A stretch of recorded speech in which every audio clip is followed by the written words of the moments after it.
Morning you are dear student, स्वागत है आप सभी लोगों का एक बार फिर से क्लास 12 फिजिक्स के ऑनलाइन स्टडी चैनल पे।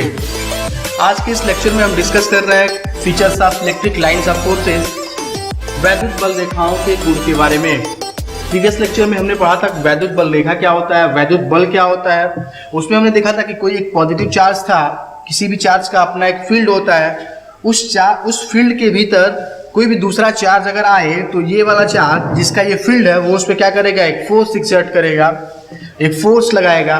वो फोर्स किसी भी तरह का हो सकता है, या तो अट्रैक्शन हो सकता है या तो रिपल्सन हो सकता है। वो डिपेंड करता है कि इस फील्ड में कौन सा चार्ज आया, वो चार्ज के नेचर पे डिपेंड करता है कि फोर्स किस तरह का होगा। अगर इस चार्ज के फील्ड के भीतर कोई पॉजिटिव चार्ज आया, सपोज करिए क्यू नॉट चार्ज आया, एक धन परीक्षण आवेग टेस्टिंग चार्ज है। ये टेस्टिंग चार्ज का मतलब ये होता है कि अगर ऐसा चार्ज एक जिसपे एक बहुत ही अल्प मात्रा में आवेश होता है और किसी भी इलेक्ट्रिक फील्ड में उस चार्ज को अगर रखा जाए तो इसके इलेक्ट्रिक फील्ड में कोई भी चेंजिंग ना हो, तो उसे कहते हैं क्या, टेस्टिंग चार्ज, धन परीक्षण आवेश।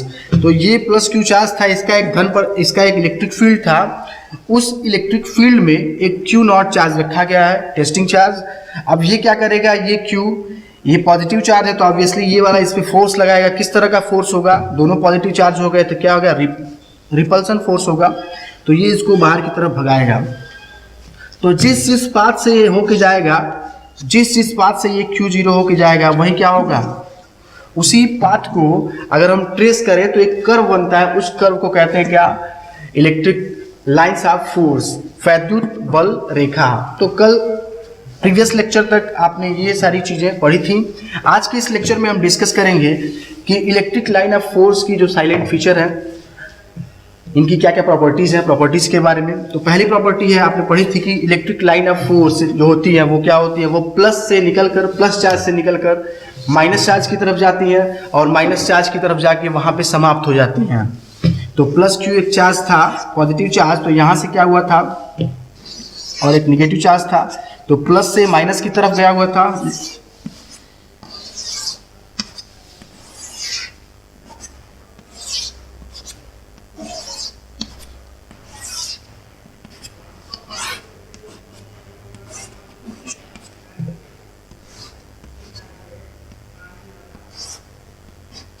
तो आप फिगर में भी देख सकते हैं कि कोई भी इलेक्ट्रिक लाइन ऑफ फोर्स जो होगा वो क्या होगा, वो प्लस क्यू चार्ज से निकलकर किधर जाता है, माइनस क्यू की तरफ। मतलब वैद्युत बल रेखा हमेशा प्लस से निकलकर माइनस की तरफ जाती है और माइनस पे जाके क्या हो जाती है, समाप्त हो जाती है।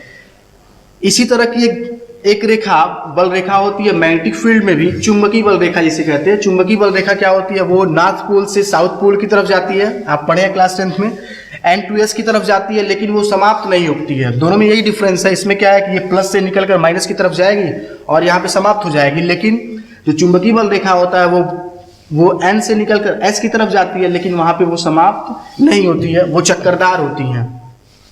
तो पहली प्रॉपर्टी यही है कि ये प्लस से निकलकर माइनस पे जाके क्या होती है, समाप्त हो जाती हैं। दूसरी प्रॉपर्टी, अगर ये इलेक्ट्रिक लाइन ऑफ फोर्स है, वैद्युत बल रेखा है, अगर इसके किसी भी पॉइंट पे अगर टेंजेंट लाइन खींचा जाए, स्पर्श रेखा खींचा जाए, सपोज करिए यहाँ एक पॉइंट होगा,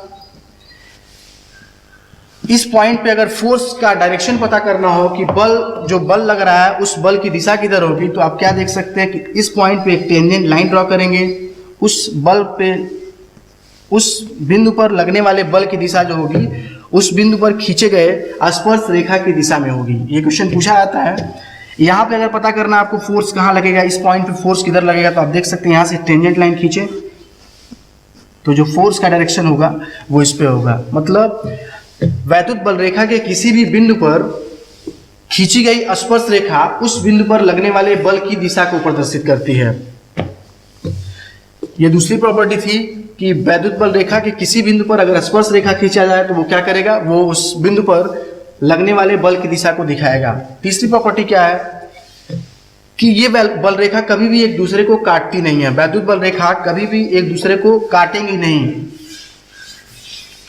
अगर ये इलेक्ट्रिक लाइन ऑफ फोर्स एक दूसरे को काट दे, सपोज करिए एक बल रेखा ये है, दूसरा बल रेखा ऐसे गया है इलेक्ट्रिक, तो अगर ये काट देंगे एक दूसरे को तो उस जो इंटरसेक्शन पॉइंट होगा, पॉइंट ऑफ इंटरसेक्शन पे एक ही चार्ज का इलेक्ट्रिक लाइन ऑफ फोर्स है, एक ही चार्ज का इलेक्ट्रिक लाइन ऑफ फोर्स है, तो ऑब्वियसली इस पॉइंट पे क्या होगा, इस बल रेखा पे अगर टेंजेंट लाइन खींचा जाए तो ऑब्वियसली ये इधर होगा F, और इस पे अगर खींचा जाए तो वो इधर होगा। तो इस तरह से एक ही चार्ज के इलेक्ट्रिक लाइन ऑफ फोर्स के एक ही बिंदु पर बल की दो दिशाएं दिख रही हैं, एक इधर जा रहा है और एक इधर जा रहा है। इसका मतलब क्या है कि कभी भी एक ही चार्ज जो फोर्स लगाएगा वो कभी भी दो डायरेक्शन में नहीं लगा सकता, वो केवल और केवल एक डायरेक्शन में लगाएगा। लेकिन यहाँ आप देख रहे हैं पॉइंट ऑफ इंटरसेक्शन पे क्या है, दो डायरेक्शन मिल रहा है फोर्स का। इसका मतलब क्या है कि कभी भी वैद्युत बल रेखाएं एक दूसरे को काटेंगी नहीं। ये क्वेश्चन पूछा जाता है, क्या वैद्युत बल रेखाएं एक दूसरे को काट सकती हैं? तो आप कहेंगे नहीं काट सकती। क्यों? क्योंकि पॉइंट ऑफ इंटरसेक्शन पर जो इलेक्ट्रिक फोर्स होगा उसका दो डायरेक्शन मिलने लगेगा, इसलिए वो एक दूसरे को काट नहीं सकती हैं। तो ये कुछ साइलेंट फीचर्स थे इलेक्ट्रिक लाइन ऑफ फोर्स के। एक और प्रॉपर्टी आपने पढ़ा था कि अगर दो सेम तरह के चार्ज प्लस क्यू चार्ज को अगर दोनों पे समान आवेश है रख दिया जाए तो दोनों पे क्या होता है, दोनों के बीच में एक न्यूट्रल पॉइंट मिल जाता है। न्यूट्रल पॉइंट मतलब उस न्यूट्रल पॉइंट पे क्या होगा, वो ऐसा बिंदु होगा जहां पे कोई भी इलेक्ट्रिक फोर्स नहीं लगता है। तो अगर मान लें कि ये चार्ज जो है वो क्या है, वो इक्वल चार्ज में होगा। अगर Q1 और Q2 सपोज करिए Q1 और Q2 है, एक दूसरे से r डिस्टेंस पे रखे गए हों, तो अगर ये समान चार्ज होंगी तब तो उनके बीच में न्यूट्रल पॉइंट मिलेगा। अगर ये समान चार्ज न हो तो उनके बीच में कोई भी न्यूट्रल पॉइंट नहीं मिलता है। तो ये क्वेश्चन पूछा जाता है, वाइवा में पूछा जाता है कि अगर दोनों चार्ज सेम चार्ज हो तो उनके बीच में न्यूट्रल पॉइंट मिलेगा, या फिर दोनों डिफरेंट चार्ज हो तो उनके बीच न्यूट्रल पॉइंट मिलेगा। तो बताएंगे आप कि दोनों अगर सेम टाइप के चार्ज हैं, दोनों पे समान आवेश है, तो क्या होगा, उनके बीच में एक न्यूट्रल पॉइंट मिलेगा। ओके, आज के लेक्चर में आपने पढ़ा इलेक्ट्रिक लाइन ऑफ फोर्स के साइलेंट फीचर के बारे में।